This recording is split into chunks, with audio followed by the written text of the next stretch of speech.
Hello friends, சிந்து பைரவின்ற எபிசோடில் என்ன நடக்கலாம் அப்படிங்கிறத பற்றி பார்க்கலாம். இன்றைக்கான எபிசோட் அதிரடியான எமோஷனல் எபிசோட் அப்படின்னே சொல்லலாம். ஆறுமுகத்து கூட பைரவி சென்னைக்கு போகும்போது இப்போ கார் ரிப்பேர் ஆகிடுச்சின்னு இருக்காங்க. இதை சஞ்சய்க்கு ஃபோன் பண்ணி சொன்னதுனால அவங்க ஒரு மெக்கானிக் ஏற்பாடு பண்ணி அது இதுன்னு போய் சொல்லி இப்போ சஞ்சய் வந்து அப்படியே பைரவி வந்து அவங்க கூட கூப்பிட்டு காரில் கிளம்புறாங்க. இப்போ ஆறுமுகத்துக்கு தெரியுது இது சஞ்சயோட திட்டம் தான் அப்படின்னு. ஆனால் பைரவி பாவம் அவங்க கூட கிளம்பி போயிடுறாங்க. ஏற்கனவே நம்ம எதிர்பார்த்த மாதிரி இங்கே மகா வந்து சிந்து காலில் விழுந்து மன்னிப்பு கேட்கணும் அப்படிங்கிற மாதிரி சொல்லிடுறாங்க. கடைசியில் சிந்து வந்து எல்லாத்தையும் பார்த்ததுக்கப்புறம் எல்லாம் ரொம்ப கவலையாக இருக்காங்களா, அதனால் வந்து இப்போ மன்னிப்பு கேட்டுட்டு இப்போ மகாவோட காலில் விழுந்து மன்னிப்பு கேட்குறாங்க. ஒரு கட்டத்தில் மன்னிப்பு கேட்டு அவங்க எந்திரிச்சதுக்கப்புறம் பார்த்தோம் அப்படின்னா அப்பையும் மகா வந்து சிந்துவை அடிக்க போகிறாங்க. அப்போ தான் அன்னபூர்ணி வந்து தடுத்து நிறுத்திடுறாங்க. இப்போ ஐசுக்கிட்ட சொல்லி வீட்டுக்குள்ளார கூப்பிட்டு போக சொல்கிறாங்க. எசக்கி ஐசு மகா எல்லாம் 3 பேர் வீட்டுக்குள்ளார போயிடுறாங்க.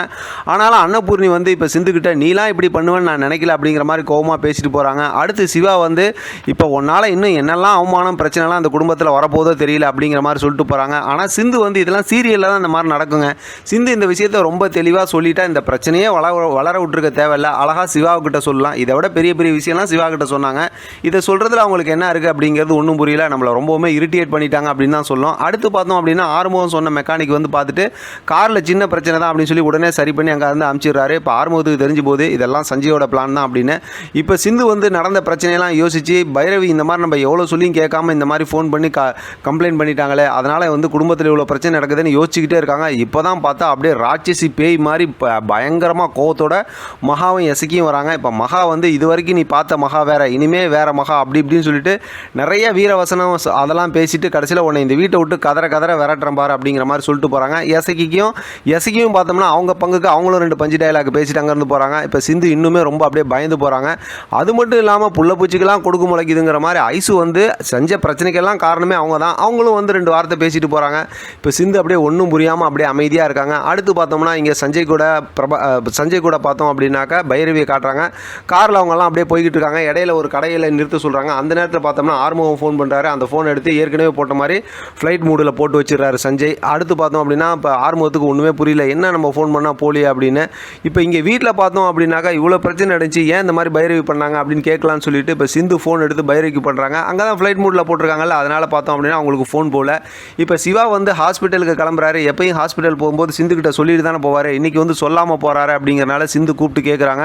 சிவா வந்து ரொம்பவுமே கோவமாக சிந்துக்கிட்ட பேசிடுறாங்க. உன்னால் எவ்வளோ அவமானம் பிரச்சனைலாம் வீட்டில் நடந்துகிட்டு இருக்கு, நீ இப்படிலாம் பண்ணுவியா, முட்டாள்தனத்தோட உச்சகட்டம் அப்படி இப்படின்னு நிறைய சிந்துவை போட்டு திட்டிடுறாங்க. இப்போயும் பார்த்தோம்னா இது சீரியல் தான் அப்படின்னு கன்ஃபார்ம் பண்ணுற மாதிரி நம்ம டேரக்டர் இந்த இடத்துல சொதப்பிட்டார் அப்படின்னு தான் சொல்லலாம்.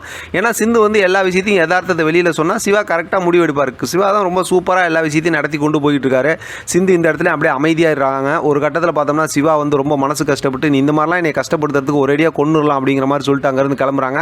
இப்போ தான் சிந்து வந்து ஃபீல் பண்ணுறாங்க, ஆஹா டாக்டர் ரொம்ப ஃபீல் பண்ணுறாங்களே, என்ன பண்ணுறது அப்படிங்கிற மாதிரி சிந்து யோசிக்கிறாங்க. இப்போ பார்த்தோம் அப்படின்னா சிவா சொல்லிட்டு அங்கேருந்து கிளம்பிடுறாங்க. அடுத்து பார்த்தோம் அப்படின்னாக்கா இங்கே அதாவது வந்து சஞ்சயும் பைரவியும் காட்டுறாங்க.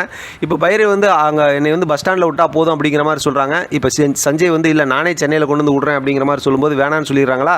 இப்போ இவங்க சும்மா அப்படி ஃபோன் பண்ணி கேட்குற மாதிரி கேட்குறாங்க. அங்கே பார்த்தா பஸ்ஸு போயிடுச்சு, சாயந்தரம் தான் இனிமேல் பஸ் அப்படின்னு சொல்கிறாங்க. இப்போ பைரவி யோசிக்கிறாங்க.